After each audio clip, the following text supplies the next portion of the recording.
Hi, I'm Ted Perkins. I live in Los Angeles, California. I've been here for about 30 years. And I'm the author of the book Addicted in Film Movies We Love About the Habits We Hate, which then went off to be the basis of a program, a recovery program that is part of a mental health initiative called Recovery Movie Meetups, which allows treatment facilities and individuals and recovery community organizations and sober homes and correctional institutions to program mutual support meetings based around watching movies about addiction and recovery, and then using those movies and those stories as opportunities for discussions about the nature of addiction and how people deal with addiction, but most importantly, how to overcome addiction and lead a happier life. I think that's brilliant, Ted. I really do, because my corporate career was in human resources. So I did lots of training. We used to use video for our training. So we'd have people doing appraisal interviews or managing people very badly, usually. So they were quite funny, but they Wow. really were such a great catalyst for conversation. Whereas if you just got a group of people and started talking at them, you wouldn't get the same engagement. So I know just Yeah. how powerful film can be. Thank you. S- Can we dive into your personal story a bit? I gather that you've had your challenges and are now in recovery. Sure. I lived a rather charmed life, no complaints. If I died tomorrow, I could say I did a lot of stuff and I'm very pleased with all the outcomes, most of the outcomes. My father and mother were diplomats, and so we grew up in the foreign service, and a lot of that was representation and soft power. That involved a lot of cocktail parties and getting foreign dignitaries drunk so that the CIA could steal their secrets. And alcohol has been used for millennia as ways to forge treaties. It's part of diplomacy, and it's part of socializing, as we all know. So a group around parties and cocktail parties and drinking and alcohol was just all part of something great. And I had no complaints. And I went off to college and drank like most boys in a fraternity did. And then went into my professional life, and I ended up working for Universal Studios, and I worked in the independent film sector. And that was a lot of, again, parties, cocktail parties on boats, on yachts, Cannes Film Festival. And anybody in that sector knows that the film industry is awash in alcohol. Alcohol and parties and cocktails is really part of the mix. I was expected to take clients out and buy expensive bottles of wine. And that was a way to cut big deals with people and do multi-million dollar transactions. It was all part of the mix. So it was great. Then after the studios, I pursued a independent career as a screenwriter and met some initial success and got a couple movies made and was paid what I thought were exorbitant sums of money. And so that was wonderful. And I was very dedicated to that. But then, like any writer and producer in the sector, there are lulls in your career where, you know, a movie got made, great, came out, the reviews weren't so awesome, and maybe the work is not coming as fast as you thought, or you're not blowing up as quickly as you'd like. And then also, I would turn in scripts and sell them, and then I'd be waiting around, waiting for people to give me notes. I'd have really nothing to do. I can start another script, or maybe I'll just go to the 7-Eleven and buy some beer and hang out and relax. And that got into something that became a little bit more habitual and troubling. So I decided to quit that. No major damage in my life. Perhaps it may have had some factors in my divorce, but all of that has been cleared up. I'm very tight with my ex-wife and have a wonderful family and two children and this thriving business.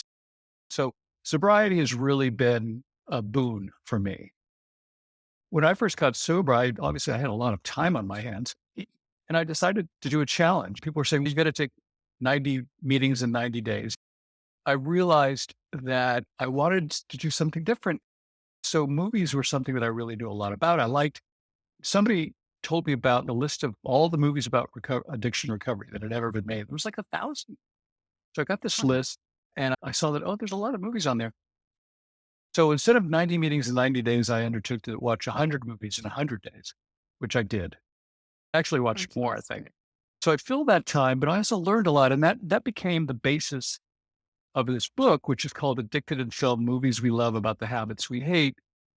I talk about some of the great movies about addiction recovery, what you can learn from them, what they have to say about what I think about addiction. And they sent it out to a bunch of clinicians and people in the industry. So that create the basis of the recovery movie meetups, where movies make meetings meaningful Fantastic. Yeah. or memorable. We all love movies, don't we? Some of us have subliminally been influenced by movies to drink even more because it always looks so glamorous, doesn't it? So Yeah. I think using movies the other way is great. Would you agree, Ted, that the film industry has been rather complicit in normalizing heavy drinking? I would particularly think of teenagers, the Hangover and American Pie, all those kind of things. Then really, as we grow, there's always a representation, isn't it? Whatever age we are, there's someone knocking back the Mhm. scotch or the red wine that we can identify with. Yes, you could say that Hollywood or the film industry has been complicit in promoting the idea that drinking and using drugs is great and doesn't have any consequences. Everybody knew for years that Hollywood was complicit in the rise of people smoking, especially women. They showed people smoking and it was glamorous. It was wonderful. Eventually, smoking was taken out of movies. It's seen as, oh, let's not do that because we don't really want to promote that. But the issue is that when it comes to alcohol specifically, we're dealing with multinational, multi-billion dollar corporations, the alcohol companies, the distilleries that are now grouped together in large chains like Guinness and InBev and et cetera. The consolidation of the alcohol sector has put more money towards alcohol advertising. There's now more advertising for alcohol because there are more subgenres of alcohol. Like they invented the new sparkly ciders and now the craft brews and now the IPAs, now the sort of organic beers. That created all these new opportunities to drink. And that's just part of liquor advertising, but it has been that way for many years, for decades. Yes, there have been complaints about that. And liquor advertising, hard liquor advertising was banned on television for a long time. It was recently lifted in the United States. And unfortunately, that is a reality. So people will still drink and liquor companies will still market to people. And their advertising to younger audiences is monitored rather closely.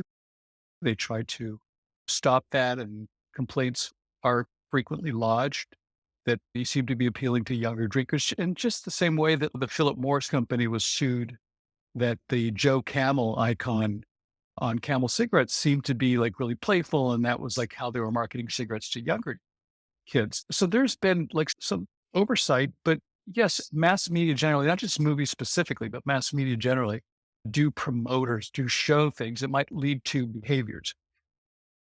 That being said, the question must be asked philosophically, do people drink because they see people drinking in movies? Or are scenes of people drinking in movies just reflective of what reality is Mm. anyway?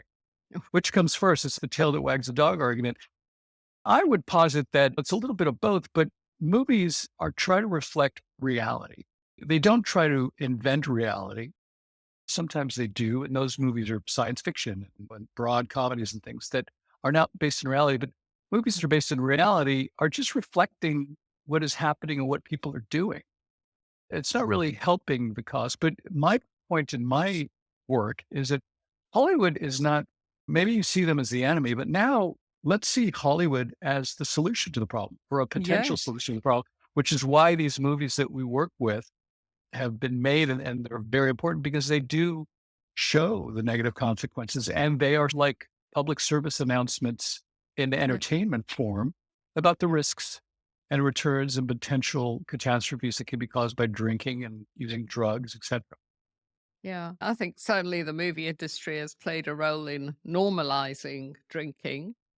But we're now gradually seeing more series and movies normalizing not drinking and people in Yes. recovery. Yeah. I don't know if you've seen the series called The Dry that we've Yes. had in the UK. That was brilliant and everybody loved Yeah. that and it was so funny and so well written. Yes. So more of that those please. It's going to really bring about a culture change, I think. Yeah. There's a series called Louder Milk as well. So Louder Milk is worth watching, is it? I don't know that it's that great. And there's some times that I think they trivialize and maybe try to get laughs that they don't need to get. Mm. But the idea of making a series about somebody who's in recovery and is struggling to help others in recovery, I think is a step in the Yeah, right direction for yeah. sure. The more the better, as you say, even if it just promotes discussion and people say that's not very realistic. They're talking about it, aren't they?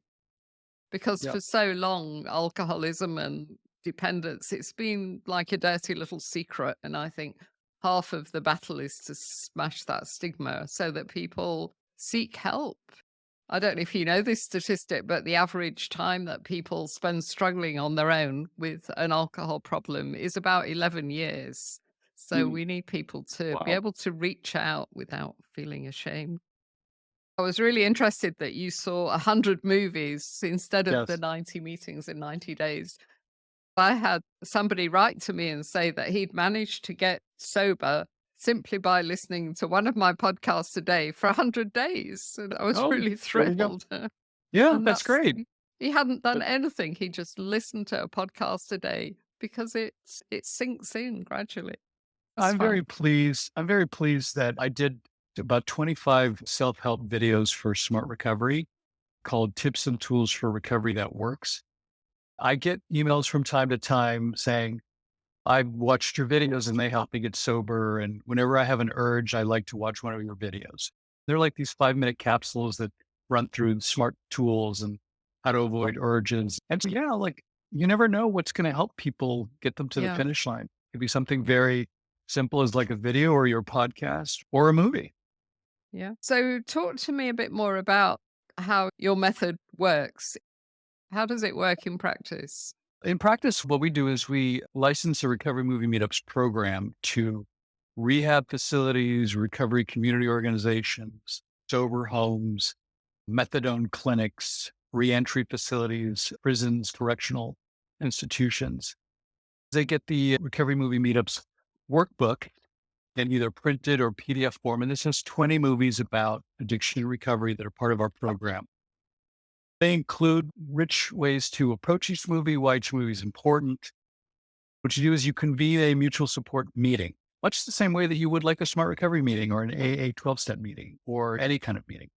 And you get people together and you show them the movie, and then you use the workbook to engage in rich discussions afterwards that are based on questions that have been formulated with the help of our advisory committee of people that are very highly placed in the clinical world and addiction treatment, who have vetted this from an evidence-based perspective and also using tools like REBT and motivational interviewing, asking leading questions like, do you see yourself reflected in the experience of the person in this particular movie and in this particular scene? And if so, tell us how your experience may have been different or better or worse, etc. By framing the discussion questions in that way, it attracts people to share more about their particular issue and Mm. reflect more importantly, and also deeply self reevaluate their behaviors and what we call vicarious identification with the characters. They might not have been through what Nicolas Cage has went through and leaving Las Vegas, and they might not be interested in committing suicide with alcohol, as happened in that movie. However, there's a lot to learn about the impulses that they see in that character and how that mm, could be very much like what they're thinking, and they would probably not want the same result as Nicolas Cage in that film. Those are rich learning opportunities, and so people all over the country and now in the UK and South Africa, hopefully very soon, and in Mexico and in Canada. We have tons of clients who are using this and starting meetings in their facilities and having really lovely outcomes. That's the thing for me is I think it's just great is that people are saying, hey, this is helping our clients in a new and innovative and different way. And it's all good. Just wondering how we can use it at Tribe Sober because we've got people from all over the world coming to a Zoom meeting. We do several, but the main one is on a Saturday. So would uh we direct them to a film and then when we have our meeting, discuss it? I'm glad you brought that up because I think there would be a wonderful way for us to work together long term. Yes, you would convene all your people and say, we're going to do Tribe Sober's recovery movie meetups. And our first movie is going to be 28 days, let's say. And so go ahead and rent it or buy it, however you want to see it, or perhaps you can find it streaming for free on Hulu or wherever. Then once you've watched the movie, just join our Zoom meeting because we're going to have a recovery movie meetup discussion about this film and see what we can learn from it and see what we have to say and see where it goes. And you can do that for the 20 movies in the program. You can use the workbook as a way to guide your discussions, you as the host. And if other people in your tribe want to branch off and start their own meetings locally online, that would be absolutely lovely. You could just go ahead and do them.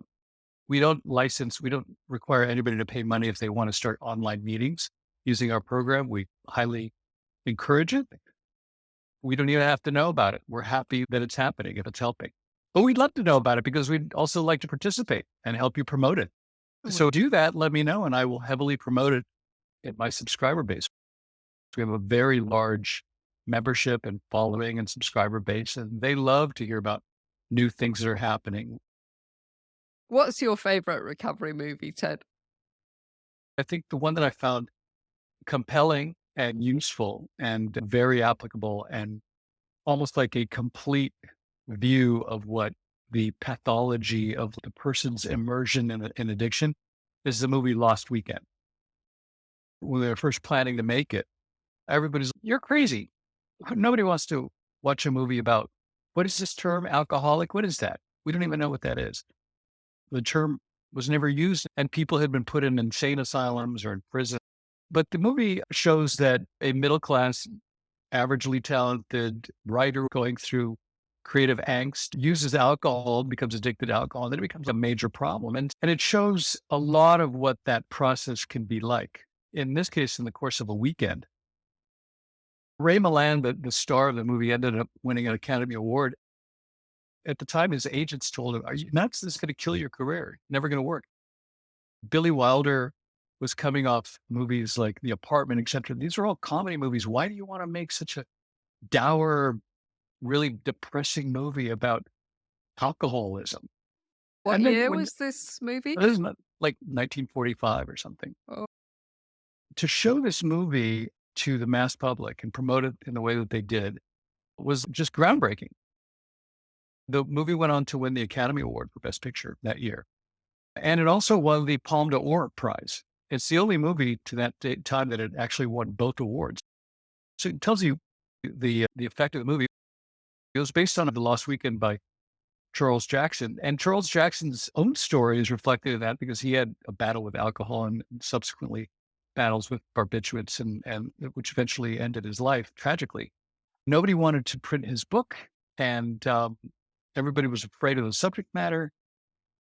When the movie was about to come out, liquor companies called Paramount Pictures and offered them millions of dollars not to release the movie because they thought it would affect their advertising. They thought it would affect people's view of drinking, and they didn't want that.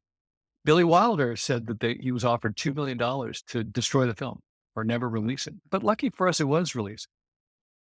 Then, in terms of an enjoyable movie, which I think has a lot to say about various addictions and a lot of the facets around addiction, is a movie called Thanks for Sharing, directed by Stuart Blumberg. And I just interviewed Stuart for our YouTube series called Recovery on Screen, and that's coming out next week.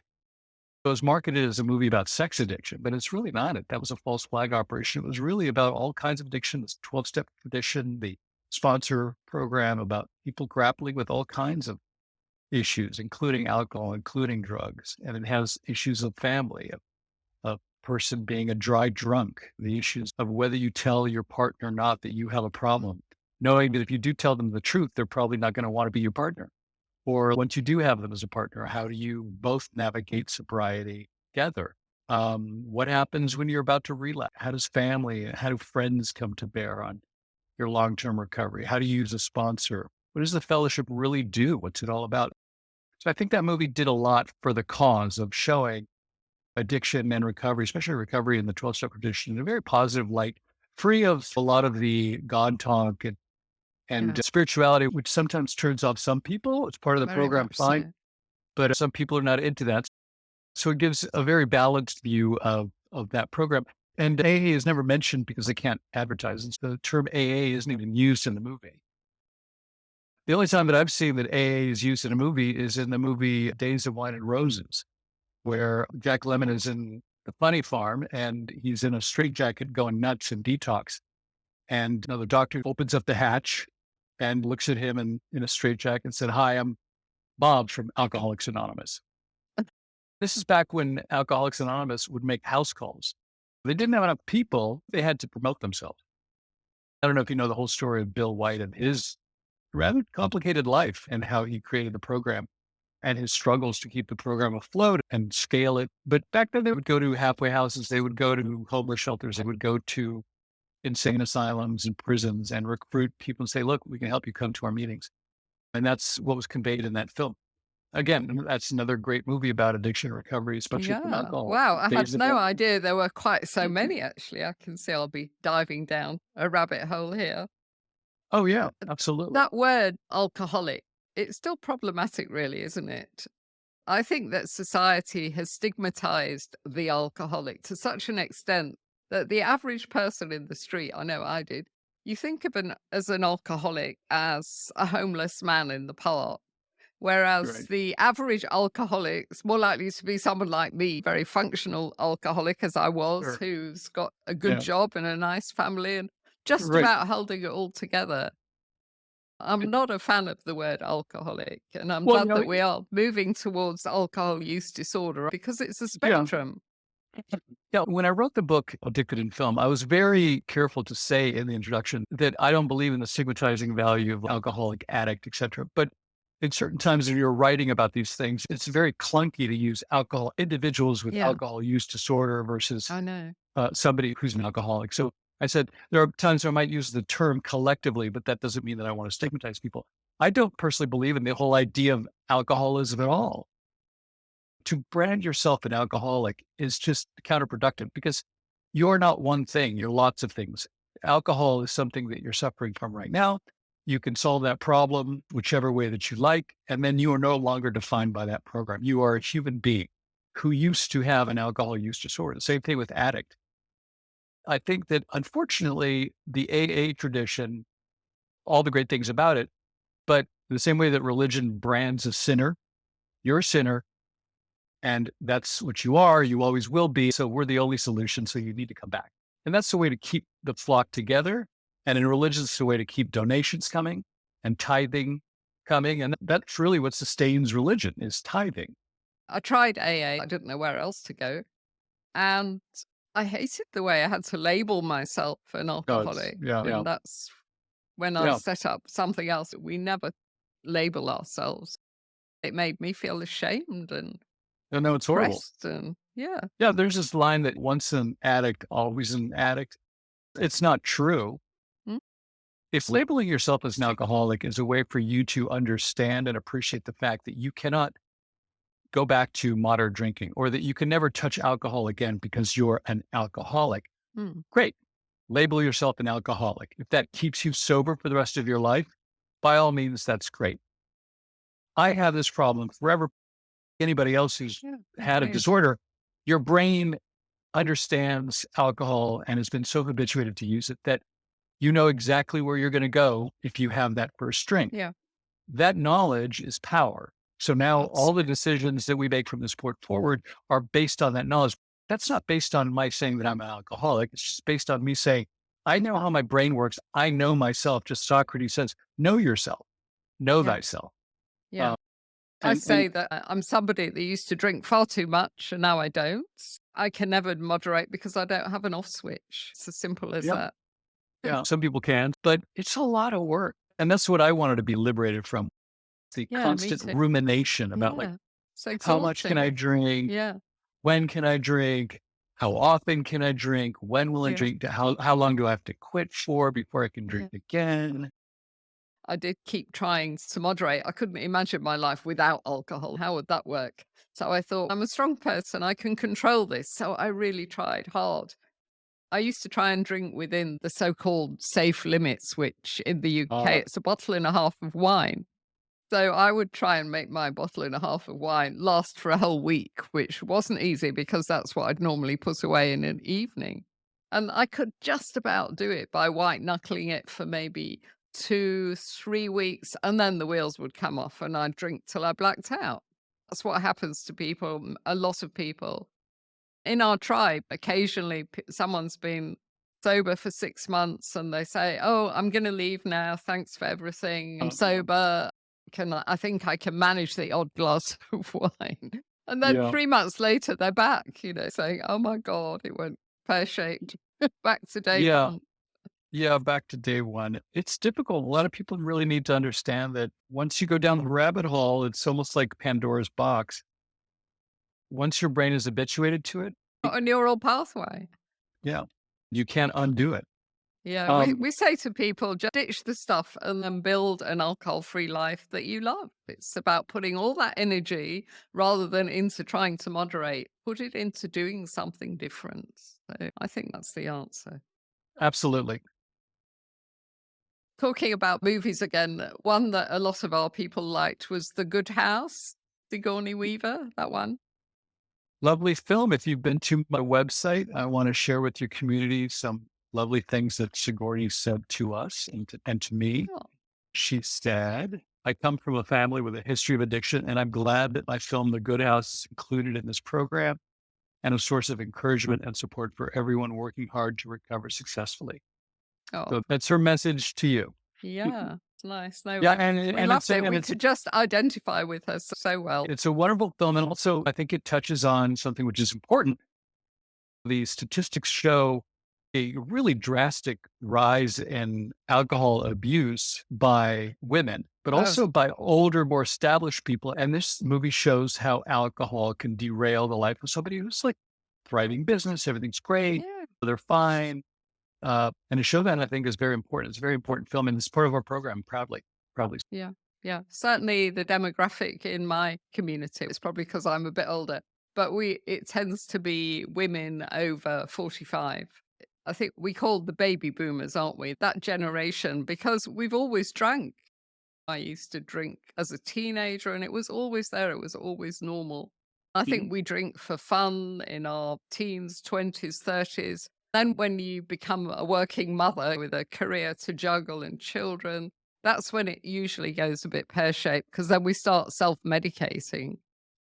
Personally, I got to 50 years old and I thought, I think I need to calm down the alcohol a bit because I was drinking a bottle of wine a night and I Mhm. couldn't. That's when I realized, wow, I'm really dependent on Mhm. this stuff now. What am I going to do? Yeah. Help. For a while, there was a sign up at the Smart and Final, which is a large box store here.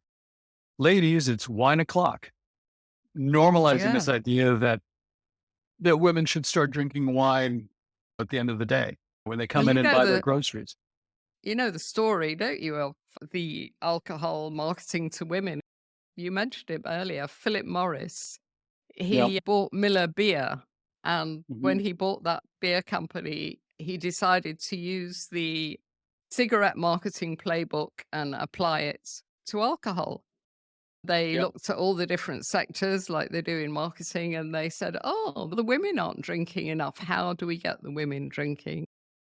So Mhm. that's been the pinkifying of alcohol, and we've completely fallen for it. We've been Yeah. played really for decades Yeah. into drinking all these pretty sparkling bottles. And Sure. Well, yeah, the other day I discovered this stuff called mom water. And what it is vodka and water in a pretty little can. The idea is that you just pop it in the baby's bag when you're off for the day on play dates and you have a swig if you're thirsty. yeah. It's selling like hotcakes. It really No, is. The I company that's produced it is just flying. Uh, that's the weird thing about it, and this is why I bring it up in one of the movies that we cover, which is called Another Round, is that there is no question that moderate, responsible, drinking of alcohol does make some activities feel better or go better. yeah. Even in the scene in The Good House, Sigourney Weaver has a bunch of vodka where she's with her family, and everyone's, "You're so sweet tonight. You're so understanding. You're so compassionate. You're back to being your old self. You're great." I know that when I was having trouble with with my own children, I'd have a couple drinks. When I was trying to put them to bed, things seemed to go a little bit better or easier or whatever. And there is no question that alcohol does improve certain things, and the but is, and this is why the movie Another Round is so important, is that yes, initially it leads to what seem to be good outcomes. but then they lead to very unfavorable outcomes over time. And that's really what's so pernicious about addiction generally. At the beginning, there are benefits, clearly, but Yeah. you need to use more to achieve the same Yeah. effect. And then you cross the Rubicon, and then you're into the area of having a problem with it.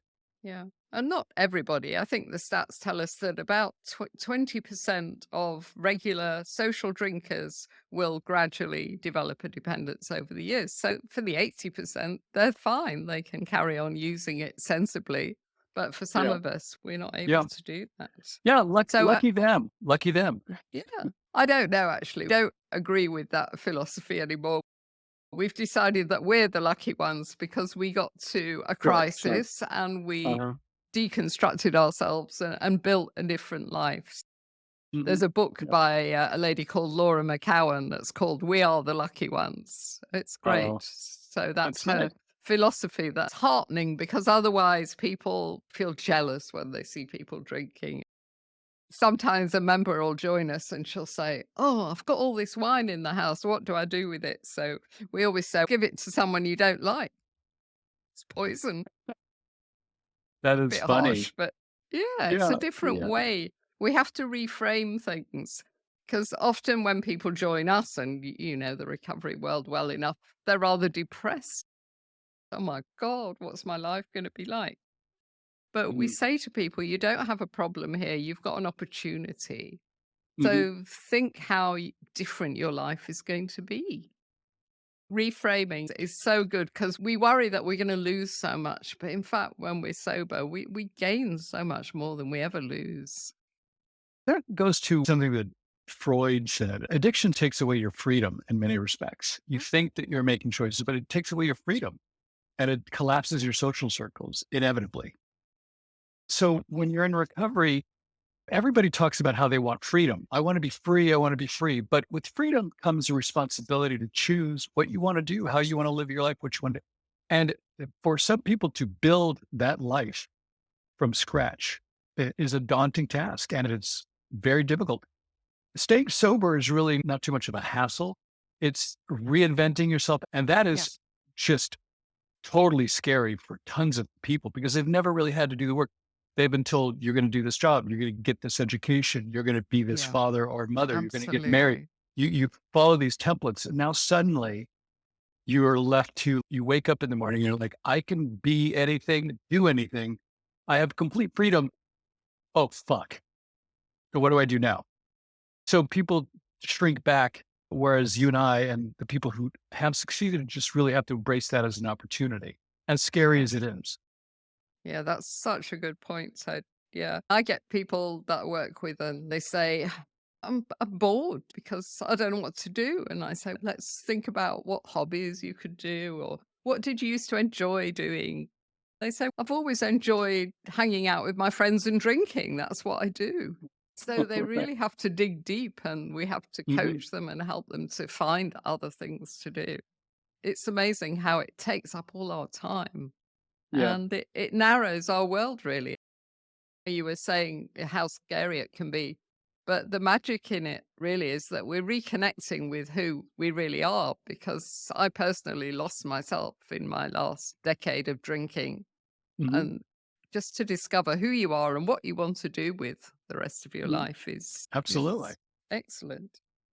Yep. Waking up is sometimes hard where you don't have a clear template or path to follow, but it's also invigorating.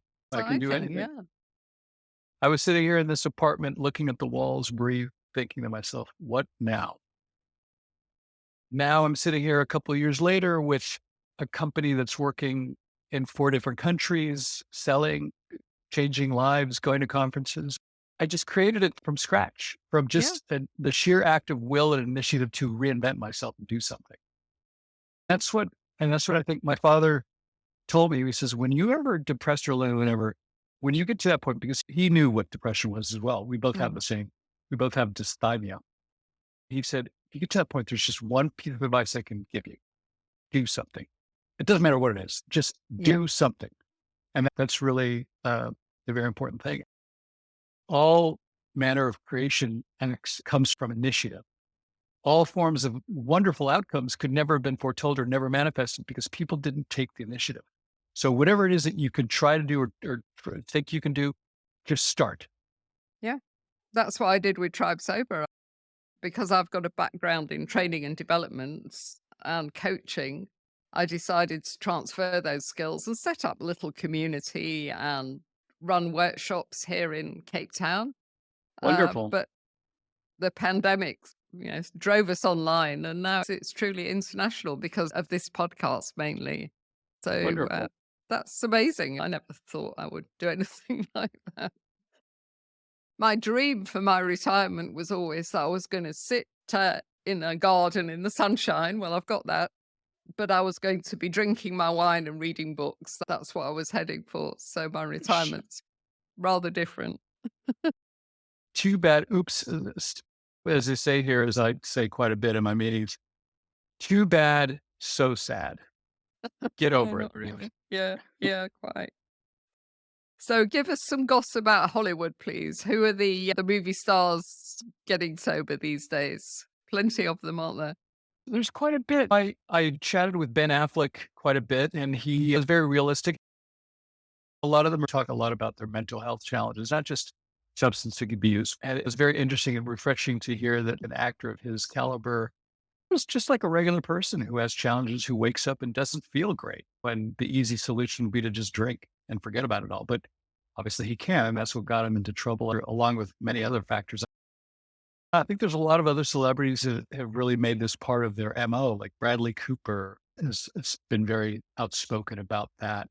Such Who embraced, powerful role yeah. models. I love what Bradley Cooper says about his recovery, the foundation for the rest of his life. Recovery, everything else would collapse. Yeah. And Anthony Hopkins also has been a Oh, wonderful yes. ambassador for, 40, for 40 years, 40, isn't it? yeah, wonderful messenger for that. Very profound. Demi Lovato. Yeah. It has been very influential. I saw a list the other day, a long list of celebrities that are sober now. So the more they can make it cool and fashionable, the more people will be drawn to it. Yeah, absolutely. So to get your book, we have to get it from This Amazon, do we? this one? Yes. You Yes. can't hand it to me through the screen, sadly. If someone's listening to this, Ted, and they're in trouble with their drinking and they just can't really see a way out, what would you say to them to encourage them? What's the first step they can take? Everybody's different in how they approach this. First off, I know exactly where you are. I've been there many times, but I've been there at a fundamental level. It's a very dark place, and you don't think that there's a way out. And you might even be thinking of harming yourself or even committing suicide. You just don't see a way out of things. But the issue is that you're just not thinking straight. It's not you thinking these thoughts. The alcohol and the drugs, etc., have habituated you to be in fear, and they want to keep you in fear. That's what they do, because the only solution to that fear is to go back to drinking or using. So just step out of yourself for a second and realize that this is not you making the decision to drink or use. It's a version of you. It's something you have to deal with, but there's a higher you. It's the you that used to be a kid that knows how to do things, that wants to do things, that wants to change the world. There's that happy part of you that is still there. Now it's been washed down, it's been beat over the head, it's been pummeled and it's being overtaken and roughed up by your addiction, but it's still there. So just realize that it is still there and you can make the decision to just say, stop it. Once you do, just stay sober. Try 1 day, try 1 hour, Yeah. try 2 days. Don't set a time limit. Don't overthink it. Don't think about your regrets. Don't think about the relationships you screwed up. Don't think about your health. Don't think about anything. Just concentrate on doing things and not drinking or using. And just over time, the clouds lift and you start to think more clearly. And addiction is still going to be lurking in the shadows, like a dark shadow, like a demon, like whatever you want to call it, trying to lure you back. But nope, all you have to do is just listen to your higher self, not religious in any way, but your better instincts, the better angels of your nature, let's say, and just keep courageously moving forward. Over time, it'll work itself out and you'll see. And all of the things that you thought were not going to be possible will become possible. And you'll do things you never thought possible. And then your life in sobriety will then start an automatic feedback loop, like you, like me, showing how great life is and continues to get as you pursue sobriety. So that little voice of addiction starts to get the shit beat out of it and put it in a dark corner where it belongs, where your higher aspirations and your better self constantly reaffirms who you are and what you want to be. And that takes over your life. That's the person that you ultimately want to be, and you'll get there. Yeah. Beautifully put. Anything else you think we should talk about? No, I just wanted to say thank you so much for having me on your show. And to all of your guests and listeners and viewers, I just want to say how pleased I am that you're listening and that you're part of this community, and keep up the great work. I think it's the work of both you, the audience, and you doing these kinds of podcasts and what Tribe Sober is doing. We're like the unsung heroes. There's people doing the work on treatment facilities, et cetera, but it's these communities that support each other that really drives a lot of the work of recovery and improving the overall mental health and stability of our societies. By listening to this podcast and doing the work and being part of this community, you're really helping people, even though you're not necessarily doing anything more than listening to this podcast.